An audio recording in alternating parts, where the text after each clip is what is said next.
Thursday at noon, like we do every week. Noon on Tuesday, noon on Thursday.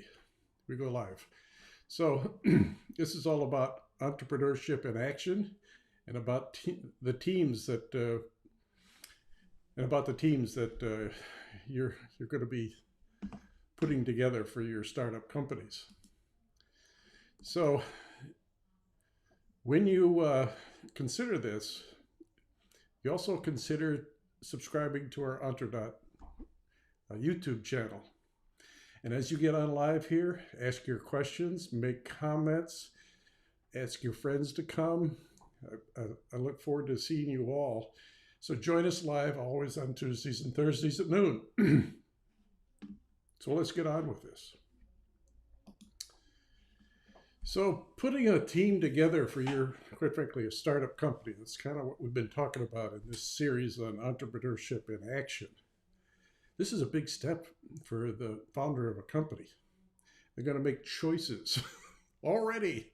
We haven't even started yet. You're going to make choices of who is going to be on your team to execute the plan you just got through putting together for probably a few months, and all the work you did that went into the launch of this company and the management of all of the activities that have to take place that are all about marketing and sales and development, customer service and support, and on and on and on. Lots of infrastructure stuff to boot. So you're going to make choices, and you got to make good ones. I'll go into my A-player speech here just a minute. And these choices have to be real good ones. You're going to gather people around you that complement your skills and abilities. And they're all, guess what? A-plus players. Been there, done that, experienced. And they can join your team. And you're not going to have to tell them a whole lot of what to do about their job, because they already know it, because they've done it before. So choose wisely and choose the best. So let's get out into what I'm talking about here. So what are we looking for? The first thing that comes to my mind is experienced people. People who have been in startup companies before. People who have been in relevant markets. Hopefully the one you're in even. So the experience comes from years of being with many different companies, perhaps, in many different capacities.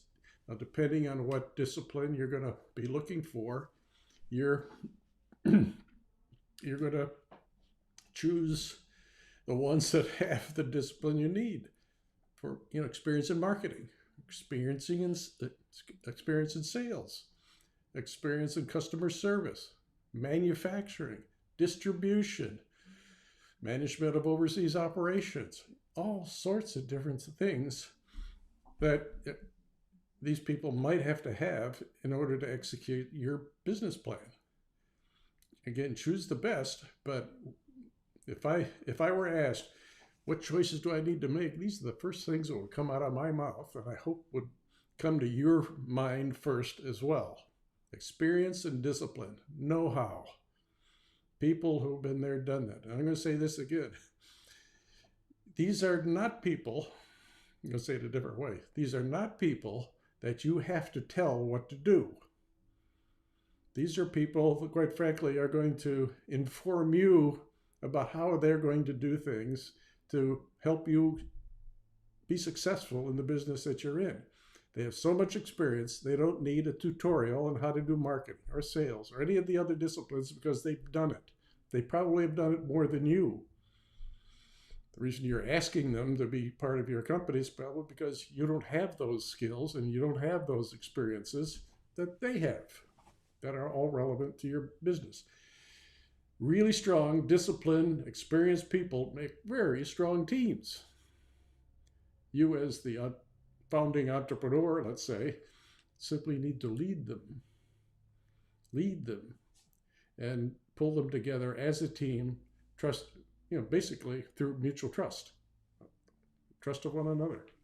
That's a whole other topic, another video that we've already done. But look, those are the first two. Some other characteristics in these choices is, well-connected people to boot. People who've been there, done that, probably know a lot of people. If they've been in your market, which you hope, they may have connections in your market to all sorts of other services that you might need. And I'm not going to try and list them again, but they're the usual ones. So what you're looking to do here is take cognizance of what it is you're able to do, your experience and your discipline, and add value through these other people who can do things that you're not quite as experienced at and you don't have the discipline for. The sum total of a team of maybe 3, 4 people for a startup, that once you've got these people together, it's a very powerful group of people with lots and lots of experience. The next thing I'd want to assess when I'm trying to select people is how good a leader are they? Because they're going to be leading major efforts in the company and eventually leading people that would report to them. So check out their leadership. You could do lots of different ways, certainly through interview. Many of these people that we're talking about, you may already know, and you know they're good leaders because you've worked with them in the past. You can check out references, though, places where they've worked before. You could ask about what they did and how they did it. What are these person's strengths? And you hope somebody says, they are really strong leaders, wow, or they're really strong managers and they lead by example, blah, blah. You're looking for those kinds of things being said about these people. But you want strong leaders. You don't want curmudgeons. You want dynamic people who can relate to others, lead teams, get people to follow them. It's leadership. Now, here's a special set of people, the founders of the company. Now, you as the entrepreneur who wants to start a business for which you've developed a business plan, but you've been doing it with others that have been very interested in what you're doing. They've been with you from the beginning. They perhaps are people you've worked with in other companies. Maybe you've founded other companies with these people before, but they're very special. You already know them, and they've been participating. Now you've got a special relationship. You're going to bring them into the company because they want to be in the company. And you're going to have to, how do I say this? You're going to share the stock of the company. Let me just blurt it out there. You're going to figure out who owns how much of the company, person by person. The easy way out, if there's 3 people, it's a third, a third, a third. Or a fourth, a fourth, a fourth, if you have 4. Sometimes it's not that easy, though, because the level of contribution of each of the founders has been dramatically different. Maybe a founder is a part-timer. So you get all sorts of combinations and permutations of what's the makeup of the founders, but they're going to become partial owners of the company. And what's also special about this is they're going to be with you for the life of the company, unless for some reason you can buy them out. But whatever you do, they own a piece of the company. Now, depending on the way you put the stock plan together and whether or not these are restricted shares and they vest over 4 years, and I don't want to go into a bunch of legal mumbo jumbo, but there are a lot of considerations here for a founder of a company or co-founders of a company that you got to think through. Once you've decided amongst you as founders what your relationship's going to be, what roles you're going to play, you got to have these conversations, and how we split the company up in terms of its ownership. You might as well get that out of the way at the very beginning so there's no afterthought about it. You decide now, and then you have an attorney help you put the stock plan together and the capitalization table accordingly. Have an attorney help you do that correctly so you don't run in afoul of other issues that could occur down the road if you take further shareholders. You all would be shareholders of the company. So that's founders. Now there are others. Other choices you're going to make that I think I'm mainly referring to people that are not employees of the company, and I've mentioned it in previous videos. There are other people that you're going to be close to that are kind of on your team. They're providing support. I'm thinking of accountants, bookkeepers, and somebody takes care of your taxes, attorneys, intellectual property attorneys as well, marketing professionals that you've done business with, extensively. Whoever these people are, select them carefully as well, because they're going to have to work with your main team that we just got through talking about here. But you should, to some extent, significant extent, I'd say, make them feel like they're part of your company and treat them with respect, include them in celebrations, include them in communications about how the company is doing. Even though they have, a rather low contribution in terms of time spent in working with your company, but consider them. So those are the choices you're going to be making. Now, in the Entredot program, this, putting together a team is part of our creation segment, if you will, a module that we have on creation in our 6 Steps to Success program. This is a big deal, and it is often very sensitive. So there you have it. So you're going to pick the best team. Pick the best team.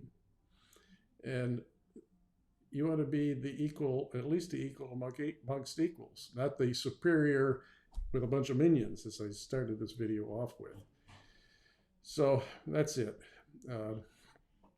With that, I got a few questions here. Let's go to a few of them. So I'm looking down here at the questions as they're coming in here. One of the questions I got is a usual one is, well, can I hire my relatives? That's a tricky one. Or friends, family members. Can mom be in the company? Can my wife be in the company? The answer to this is, if this is a lifestyle business that you're running and you're not going to be taking outside investors, you're going to run this organically. Or maybe take a loan to get it going, but you're not obligated to any other outside party for success of this company other than yourselves. You can go ahead and do that, but keep in mind, if things are not going well, you're the CEO or another top executive of the company, you may have to let a relative go. You may have to fire them. That makes Thanksgiving dinner a little tough sometimes. If you're, though, taking investors where there'll be other shareholders, they will be concerned that you've got a management team made up of family members. Your wife's in the company or your husband's in the company. And your brother is a key role in the company. They're not going to be comfortable with that at all. That, in fact, maybe even ask you to let them go. Do it in an equitable way, but they're not comfortable with family members being part of the company. I can't be more blunt than that. So be careful about it. Another question is, well, should these, in terms of their education, should these be MBAs? I said that was a pretty cute question. There's nothing wrong with an MBA, but look at the first 2 things on the list here. You want experience and discipline. If they have an MBA, that's really great. That means they've got some really specific knowledge about how to do financial things and how to evaluate the financials of the company and how to do marketing programs and all of the courses they took in an MBA program. If it's a particularly good one, they got a lot of exposure to the real world in some MBA programs. That's pretty common. So it's a good thing. I don't think it's required. More important is how good are they coming in terms of their experience and discipline and connections. So the next one is, I think they probably asked this before I said it, but let me acknowledge it, is how do you split up the company amongst the founders? Oh, that's a favorite question. I'm glad to see somebody asked it. It usually is asked. Quite frankly, the founders got to sit in a room, talk it through, decide the basis upon which we're going to split up the company. It's probably based on contribution. It could be based on whose idea was this first, and the other founders are brought along by the one who thought all this up. So there could be a disproportionate, instead of an equal split, it could be disproportionate. But the founders, my best advice is let the founders decide this for themselves together. Okay, so that's that one.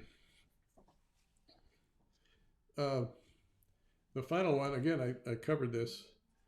It's, what, I'll put in my words, what are the documents that have to be put together in forming a team, and particularly stock ownership? Again, let your attorney do this once you've decided how to split up the company. But the company does need to have an attorney put together your corporation documents, of course, to officially start your company. But you'll need a stock plan. You may have a stock option plan as well if you're going to be issuing stock options to employees. You need your capitalization table done. There are all sorts of other corporation documents that are going to be needed to put together.